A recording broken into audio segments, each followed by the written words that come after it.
சென்னையில் நேற்றிரவு நடைபெற்ற புத்தாண்டு கொண்டாட்டங்களின் போது விபத்தால் உயிரிழப்புகள் இல்லை என சென்னை மாநகர காவல்துறை அறிவித்துள்ளது. 2026ஆம் ஆண்டு புத்தாண்டு கொண்டாட்டம் எந்தவித அசம்பாவிதமும் இன்றி பொதுமக்கள் மகிழ்ச்சியுடன் கொண்டாடுவதற்கு சென்னை பெருநகர காவல்துறை சார்பில் விரிவான பாதுகாப்பு ஏற்பாடுகள் செய்யப்பட்டிருந்தன.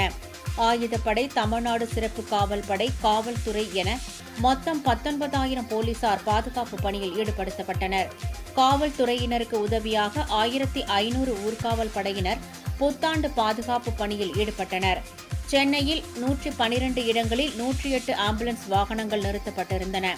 குறிப்பாக சாலை விபத்துகள் நிகழக்கூடிய பகுதிகள் கண்டறியப்பட்டு அங்கு காவல்துறையினருடன் 108 ஆம்புலன்ஸ் ஊழியர்களும் மீட்பு மற்றும் மருத்துவ சேவைகளில் ஈடுபடுத்தப்பட்டனர். மருத்துவமனையில் உள்ள அவசர சிகிச்சை பிரிவுகள் படுக்கை வசதியுடன் ஆயத்த நிலையில் இருந்ததாகவும், அதேபோன்று ஆரம்ப சுகாதார நிலையங்களில் முதலுதவி அளிப்பதற்கான ஏற்பாடுகள் செய்யப்பட்டிருந்தன.